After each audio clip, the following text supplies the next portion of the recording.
Alors, moment fatidique, c'est le moment de rentrer les poulettes. Et les lamas sont là. Donc je vais me déplacer doucement pour essayer de faire avancer les poulettes.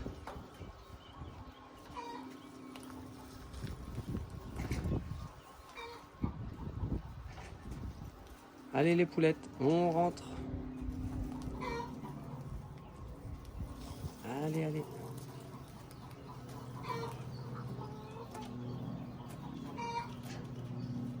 Chouko, pousse-toi, s'il te plaît. Merci Chouko. Allez les poulettes.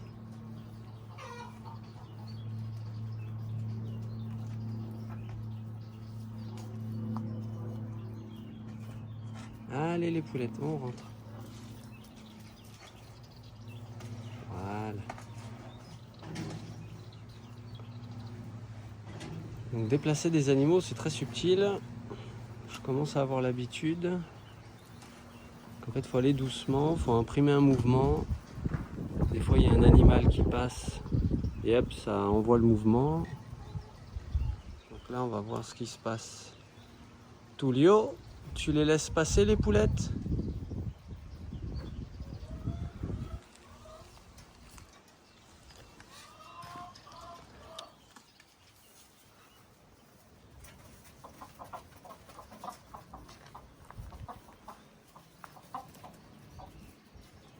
Tullio, sors de là.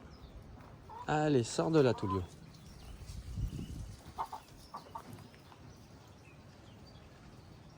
Donc là, il y a 2 poules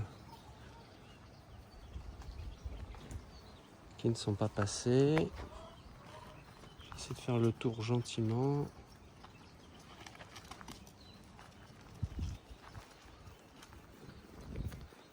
Il y a toujours Tullio. Peut-être que ça va le faire se déplacer.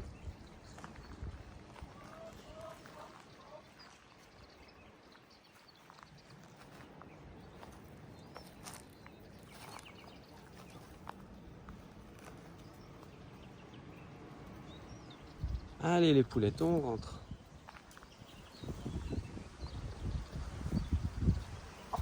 Tout va bien, tout va bien.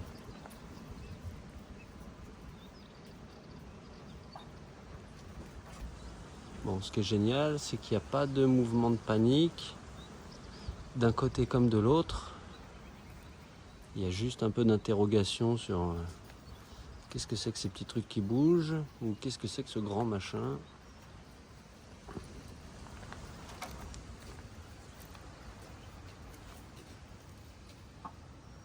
Allez les poulettes.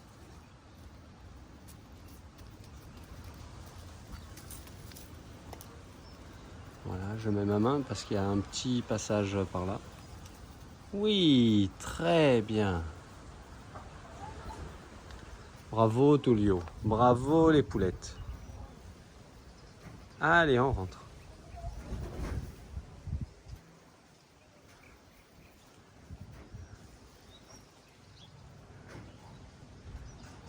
Super.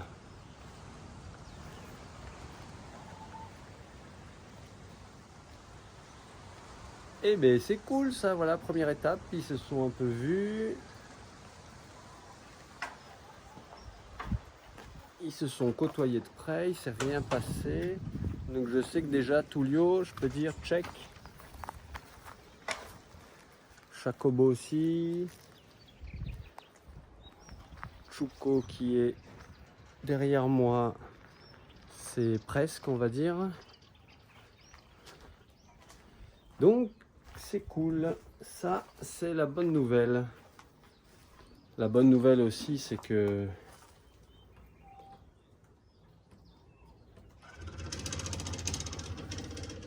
hop. Fermeture.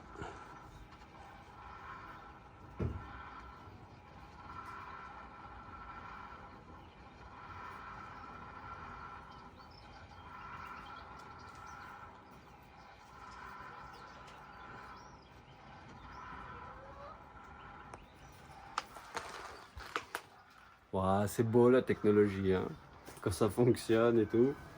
Bon, j'ai jamais eu de problème avec ça pour l'instant. Bientôt, d'ici quelques jours, bah, je pourrais le mettre vraiment en mode automatique et les laisser faire leur vie, tout ce petit monde tous ensemble. Donc ça, c'est plutôt cool. Et voilà, bah, du coup je commence à ramasser des œufs de temps en temps. Donc c'est 6 vieilles poules, hein. La personne qui me les a données, elle les avait déjà depuis 2 ans et demi. Donc les poules, elles devaient avoir déjà 1 an ou 1 an et demi. Donc elles ont peut-être 5 ans max. Donc il leur en reste encore 6 ou 7 ans à vivre, hein. Ça vit plus de 10 ans une poule. Je crois que ça allait à ménopause vers 9 ans, quelque chose comme ça. Donc voilà, on a le temps. Je vais leur chercher un coq. J'aimerais qu'il y ait un coq avec elle pour la simple et bonne raison que un coq c'est protecteur en fait. C'est-à-dire que c'est un peu celui qui sera vigilant et qui va faire attention par exemple aux prédateurs. C'est-à-dire que les poules, notamment les coqs, ont un cri différent si c'est un animal qui vient du ciel, type une buse. Donc là, ça va inviter les poules à se cacher sous des arbres ou des arbustes. Et il y a un autre cri si c'est un animal qui vient du sol, type renard, fouine. Donc là, ça va inviter les poules à aller se percher. Et le poulet, le coq, c'est un petit peu comme les faisans. C'est-à-dire que le mâle a des couleurs chatoyantes pour à la fois attirer la femelle et attirer les prédateurs. Il va servir aussi de fusible. Donc bon, j'espère pas trop que ça va arriver, même si voilà, la vie en nature, c'est fait pour partager. Donc, mais j'espère voilà, pas trop avoir de prélèvements par des prédateurs, même si, voilà, comme je viens de dire, je suis prêt à partager une poule ou un coq de temps en temps, quoi. Mais voilà, faudrait pas que ça soit abusé. Après, ce qui va se passer, les poules, je pense que je vais les remettre dans le carton, enfin dans une caisse, pour les amener directement au rucher, pour qu'elles comprennent qu'il y a à boire et à manger là-bas, et éventuellement qu'il y a des frelons à manger. Donc quand je verrai qu'il y a des frelons, je les emmènerai là-bas 3-4 fois, directement là-bas sur place, et je les troupeauterai, entre guillemets, comme j'ai fait là, pour les faire revenir par ici, dans une zone qu'elles connaissent. Parce que si je devais les pousser, les troupeauter vers le rucher, il y aurait trop d'espace où elles pourraient partir sous les buissons et tout. Alors que je pense qu'en sens inverse, ce sera plus simple.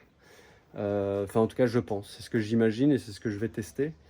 Voilà. Parce que donc l'idée des poules, c'est qu'ils puissent tous vivre en harmonie et même une harmonie mutuellement profitable. C'est-à-dire que... je vais mettre comme ça. C'est-à-dire que les poules vont aller manger les tiques. Donc ça va protéger les lamas. Les poules devraient manger les frelons asiatiques par exemple, parce que apparemment pour elles c'est un aliment sucré qu'elles aiment bien. Les lamas donc vont protéger les poules normalement des prédateurs terrestres surtout, et même des, enfin s'ils sont ensemble, même des prédateurs volants, puisque voilà, la taille d'un lama, voilà, c'est quand même impressionnant. Le chacobo derrière qui lèche la pierre à sel. Voilà, donc on verra si tout ça se concrétise ou pas et comment ça va se mettre en place ou pas. Allez, je vous embrasse. Ciao.